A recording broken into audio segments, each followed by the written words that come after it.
In the heart of Damascus, amid the thunderous march of boots and the gleam of polished rifles under a scorching sun, a woman in Syrian army fatigues adjusts her beret, her fingers trembling slightly as she blends into the ranks.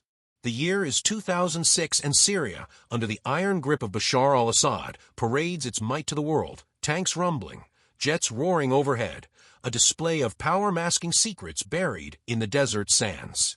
But among the soldiers stands a ghost from Tel Aviv, a Mossad agent whose heartbeat echoes the stakes of survival, uncover the hidden nuclear threat, or watch her homeland face annihilation.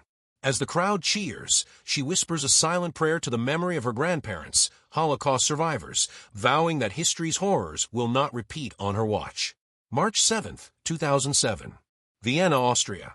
The opulent hallways of the Imperial Hotel echo with the soft murmur of international delegates, crystal chandeliers casting golden light on marble floors. Ibrahim Othman, director of Syria's Atomic Energy Commission, pauses outside his suite, key card in hand. He's 55, a man shaped by decades of loyalty to the Assad regime, his face lined with the weight of secrets. Back in Damascus, his wife and children await his return, unaware of the classified files on his laptop, images of a clandestine reactor rising from the Deir ez-Zor desert, a plutonium dream fueled by North Korean engineers. Othman thinks of his late father, a Ba'ath Party stalwart who instilled in him the unyielding belief in Arab strength against Western foes. For Syria's future, he mutters, sliding the key into the lock, oblivious to the eyes watching from the shadows.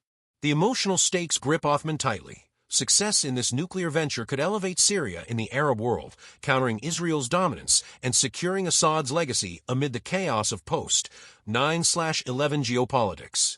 The U.S. invasion of Iraq in 2003 left Syria isolated, sanctioned, and paranoid, pushing Bashar al-Assad toward rogue alliances.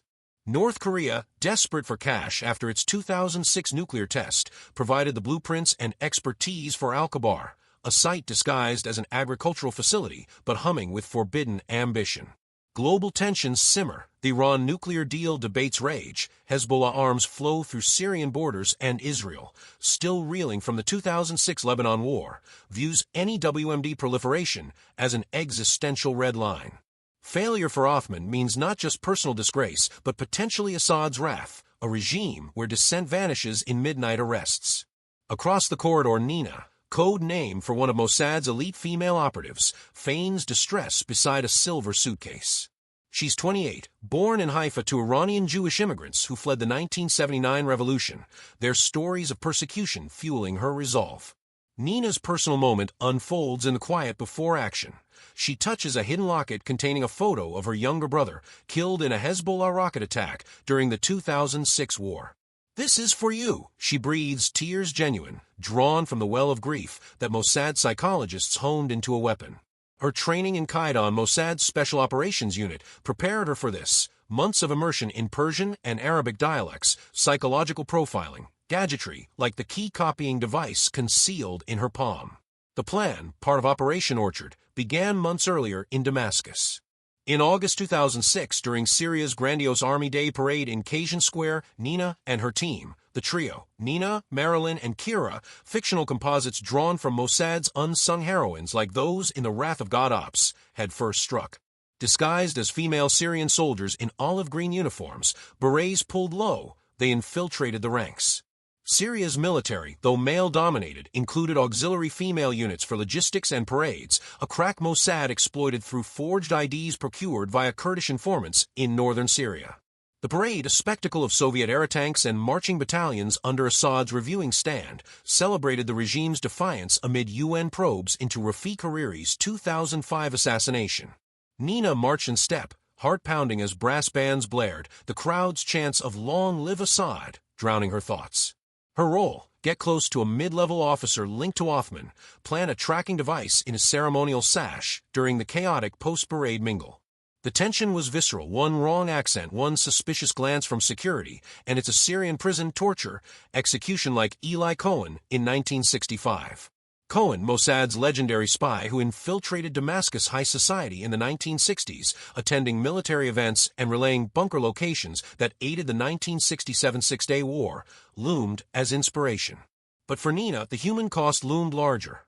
her cover as a Damascus native orphaned by Israeli aggression, masked the isolation, the lies to family back home. The plant succeeded.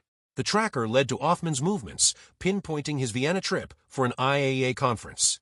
Now in the hotel, Othman approaches Nina's stage breakdown. He kneels, fiddling with the suitcase clasps, his chivalry a vulnerability Mossad counted on. In seconds, Nina copies the key code, her device humming imperceptibly. "Thank you, sir," she says in accented English, eyes meeting his with feigned gratitude. He smiles, enters his room, sealing the first phase, BY morning. Marilyn takes the baton. At 32, a Tel Aviv native with Moroccan roots, she embodies the chameleon, trained in seduction tactics reminiscent of Mossad sparrows, female agents who honey-trap targets like Mordecai Kedar in the 1950s or the PLO operatives post-Munich. In the crowded hotel restaurant, packed deliberately by Mossad plants, she sits alone, the only free seat beside her.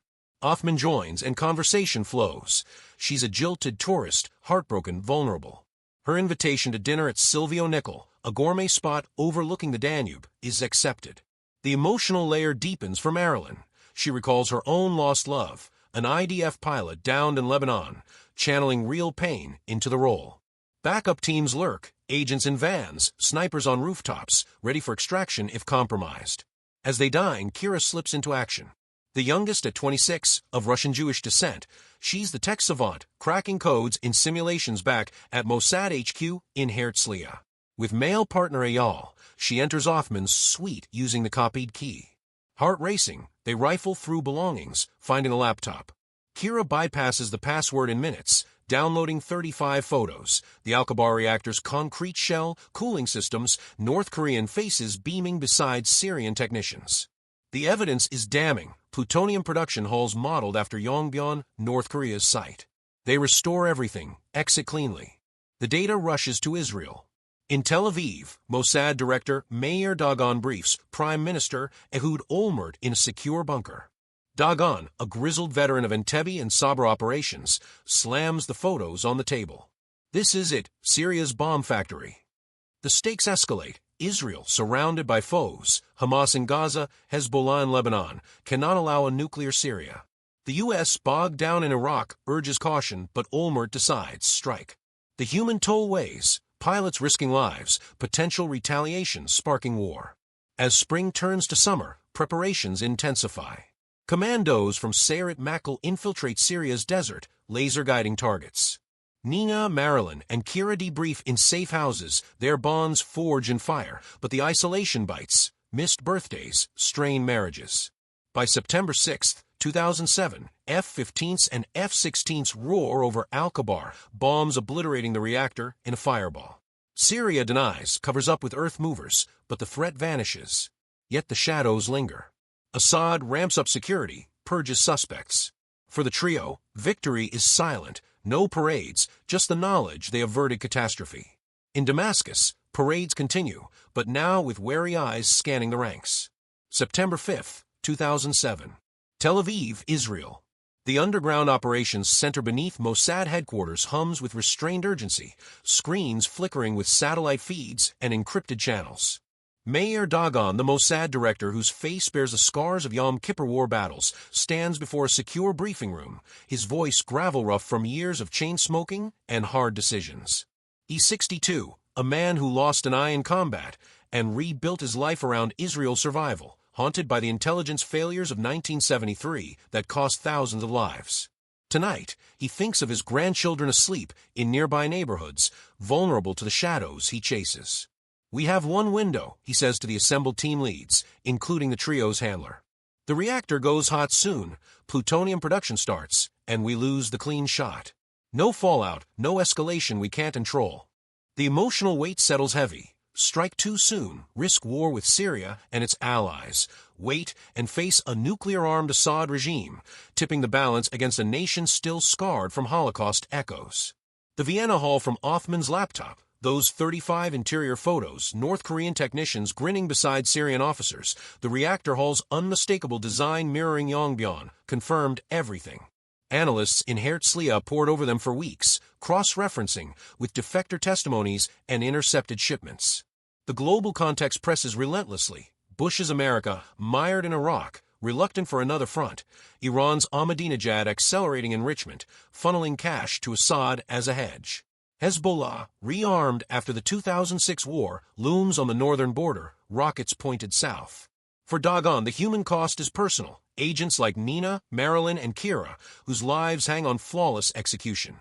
Nina, still recovering from the Vienna Ops adrenaline crash, volunteers for oversight from a forward base in northern Israel, her brother's memory fueling sleepless nights.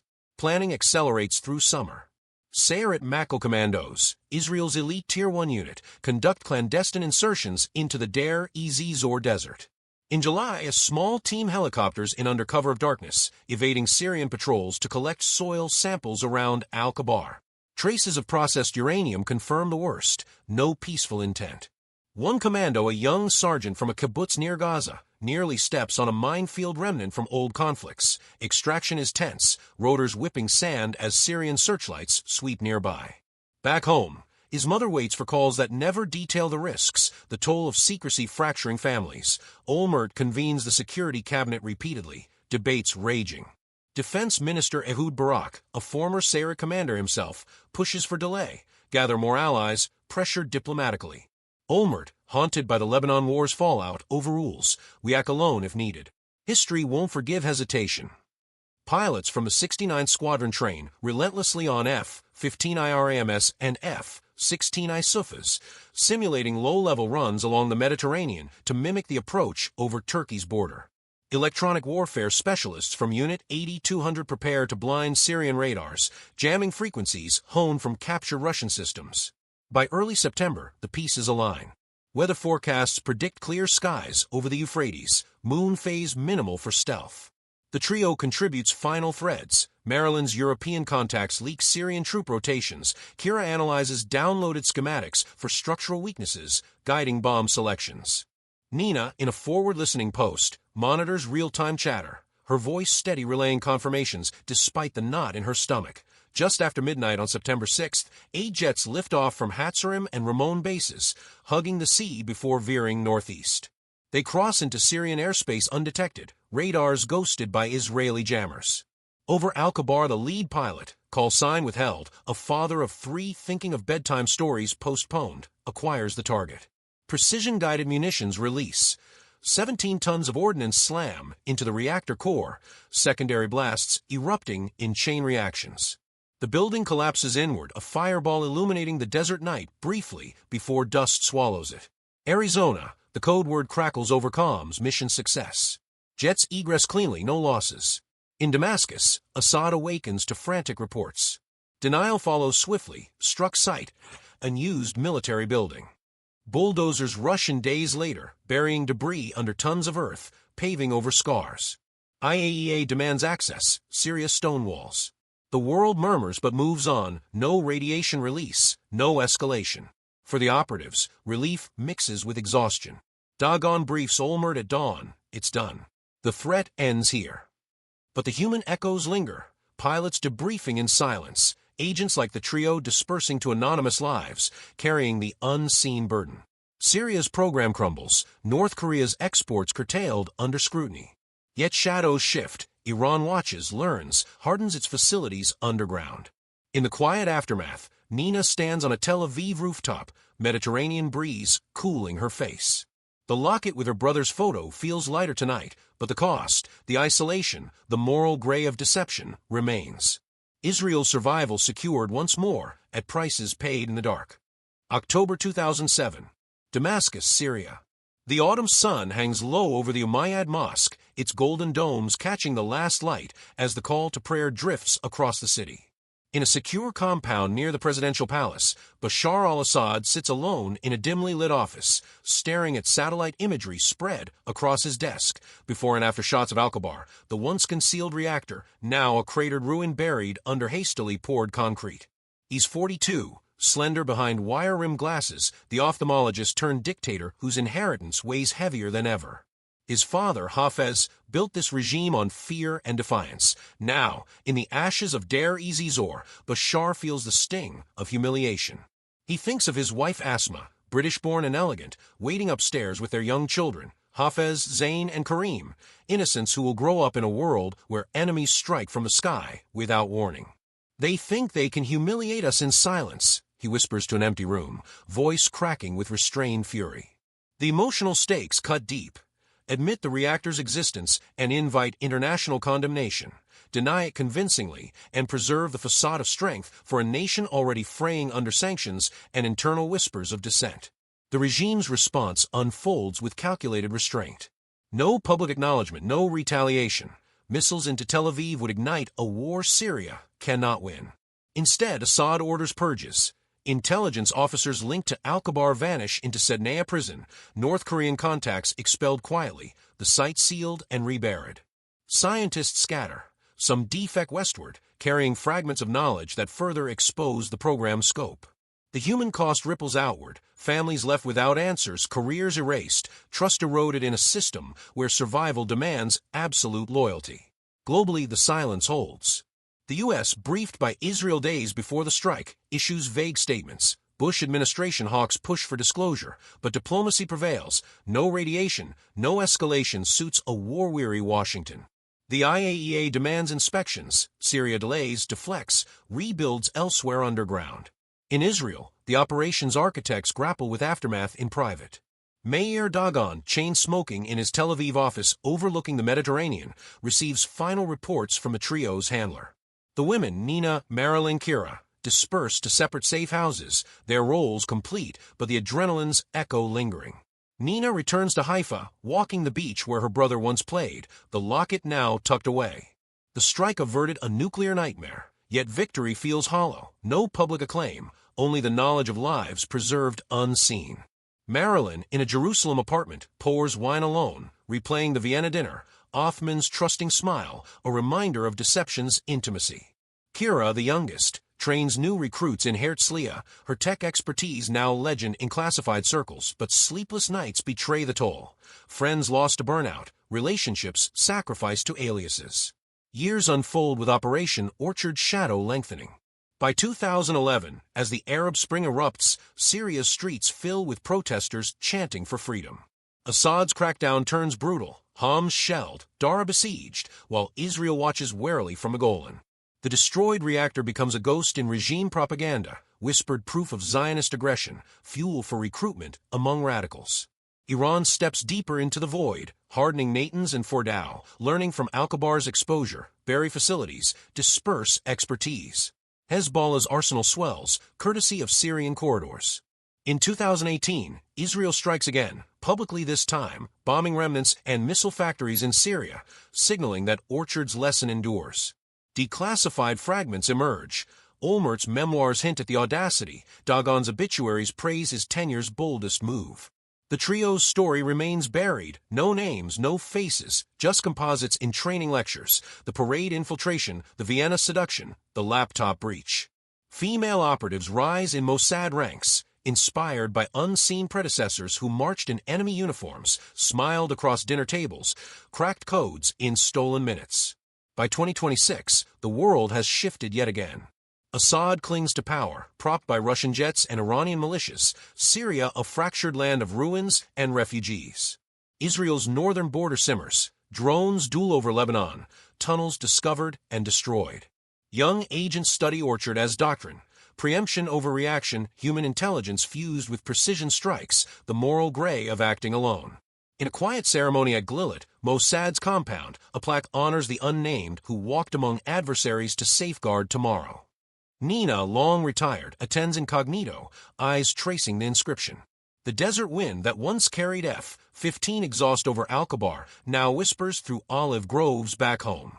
The threat was ended, the cycle unbroken, vigilance eternal, cost unspoken. Israel's survival, forged in fire and shadow, endures because some wore the enemy's uniform, spoke the enemy's tongue, and carried the weight so others could sleep. The parade boots that echoed in Damascus that August day in 2006 still march in memory, but now with the knowledge that among them walked ghosts who changed history's course.